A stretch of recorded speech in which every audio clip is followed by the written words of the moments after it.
மாப்பிள்ளைக்கு ஒண்ணுன்னா மச்சானுங்க உதவணுன்ற மாதிரி மச்சானுக்கு ஒண்ணுன்னா மாப்பிள்ளை தானே வந்து நிக்கணும். அதான் நான் வந்து நிக்கிறேன். ஜெயிலுக்கு போயிட்டு வந்து தெரிஞ்சலையா நீ? எங்க கிட்ட காசு இல்லைன்னு நாங்க உங்ககிட்ட கேட்டோமா?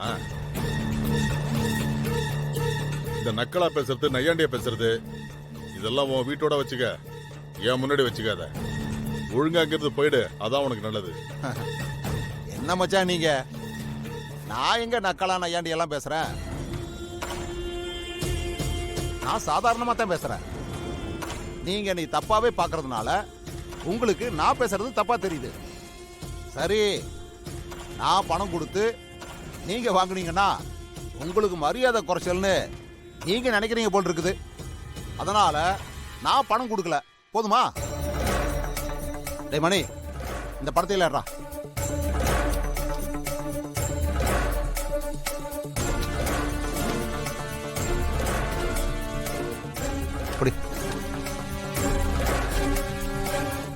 நான் இப்ப பணம் எல்லாம் கொடுக்கல மச்சான். ஆனா வயசுக்கு வந்த என் மருமக கிட்ட இந்த தட்டை கொடுத்துட்டு நான் என் மருமகளை ஆசீர்வாதம் பண்ணிட்டு போறேன். ஏய், உன் ஆசீர்வாதம் ஒண்ணு என் பொண்ணுக்கு தேவையில்லை. முதல்ல வெளியே போயா. என்னங்க இது அநியாயமா இருக்கு? என் பொண்டாட்டி பிள்ளைங்களை மட்டும் சேர்த்துக்குவீங்க, என்னை மட்டும் வெளியே போக சொன்னா எந்த விதத்துல நியாயம் இது? ஒதுக்கணும்னா மொத்தமா என் குடும்பத்தையே ஒதுக்குங்க. என் பொண்டாட்டி பிள்ளைங்களை உங்க வீட்டுக்குள்ள வரக்கூடாதுன்னு சொல்லுங்க. இல்ல என் மருமகளுக்கு என்ன ஆசீர்வாதம் பண்ண விடுங்க. ஏய், யார் எங்க வீட்டுக்குள்ள வரக்கூடாது, யார் எங்க வீட்டுக்குள்ள வரணும்னு அதை நாங்க முடிவு பண்ணுவோம். நீ தேவையில்லாம இங்க வந்து பேசிக்கிட்டு இருக்காத. முதல்ல இங்க இருந்து கிளம்பு சொல்லிட்டேன். உங்க வீட்டுக்குள்ள யாரு வரணும் யாரு வரக்கூடாதுன்னு நீங்க முடிவு பண்ணலாம். ஆனா என் பொண்டாட்டி பிள்ளைங்க எங்க இருக்கணும் எங்க போகணும்னு நான் தானே முடிவு பண்ணணும்.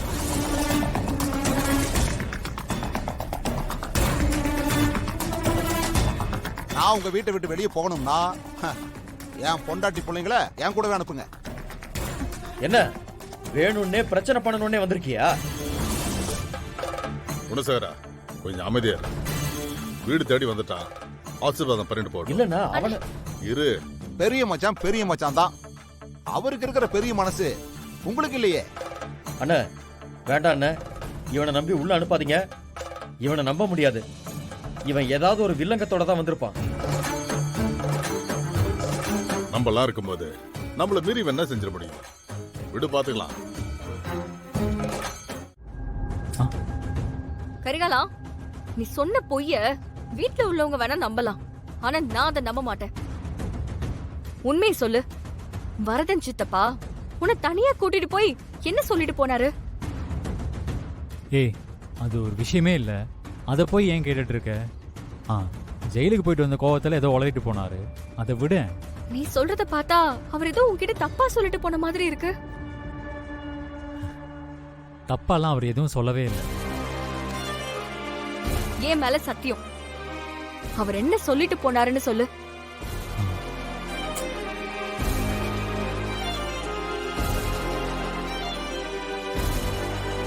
அருளை கொன்னாவது வானதியை திரும்ப அவர் வீட்டுக்கு கூட்டிட்டு போயிடுவாராம். ஐயோ, ஏய், அந்த ஆள் அப்படி சொல்லிட்டு போனதுக்கெல்லாம் நீ ஒன்றும் பயந்துட்டு இருக்காத. என்ன மீறி அவரால் அருளை ஒன்றும் பண்ண முடியாது. மீறி அப்படி ஏதாவது முயற்சி பண்ணாருன்னு வையேன், அந்த ஆளை கொண்டுட்டு நான் ஜெயிலுக்கு போயிடுவேன். என்ன நீ அடிக்கலாம் செய்யற? அப்புறம் நீ சொன்னதுக்கு உன்னை அடிக்காம கொஞ்சுவாங்களா? உன்னை திருப்பி ஜெயிலுக்கு அனுப்ப நான் அவ்வளவு தூரம் கஷ்டப்பட்டு உன்னை காப்பாத்தி கூட்டிட்டு வந்த. பைத்தியக்கார மாதிரி பேசிக்கிட்டு இருக்க. நீ இல்லாம நான் என்னடா பண்ணுவேன்? எப்படிடா இருப்ப? ஏய், நீ இப்ப என்ன சொன்ன? நான் இல்லாம உன்னால இருக்க முடியாதா?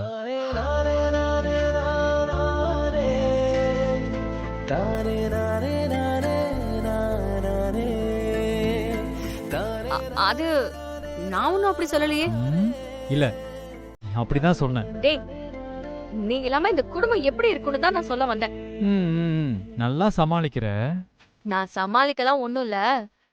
நீ இல்லனா வீட்டுல உள்ளவங்கள கஷ்டப்படுவாங்கன்றதுதான் நான் அப்படி சொன்னேன். நந்தினி, நீ என்ன நம்பு. எதுவும் தப்பா நடந்துடாது. அப்படி எதுவும் நடக்க நான் விட மாட்டேன். அதனால் நீ எதையும் யோசிச்சு மனசை போட்டு குழப்பிக்காத. போ, போய் வானதிக்கு இங்கிலீஷ் சொல்லிக் கொடு.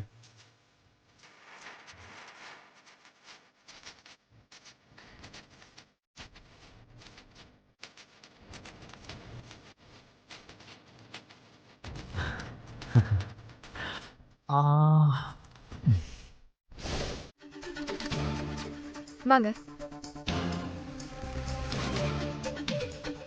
இவங்கள தான் நீங்க நான் சொல்ற மாதிரி மாத்தணும். எப்படி மாத்தணும்னு மட்டும் சொல்லுங்க மேடம், மாத்திடலாம். நந்தினி ப்ளீஸ், இதெல்லாம் வேண்டாம். அமைதியா இரு.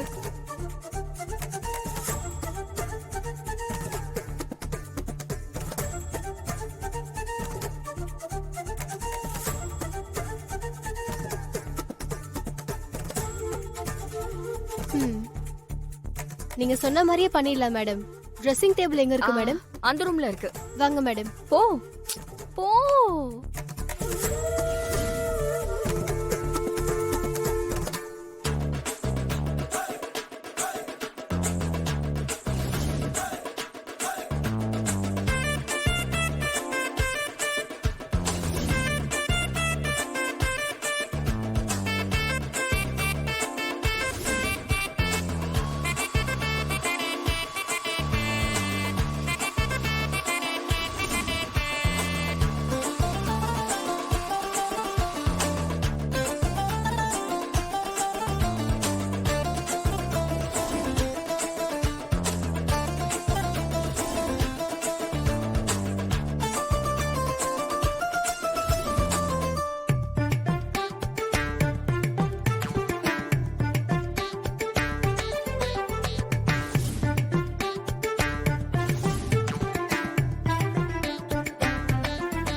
மேடம் ட்ரெஸ் சேஞ்ச் பண்ணணும் மேடம்.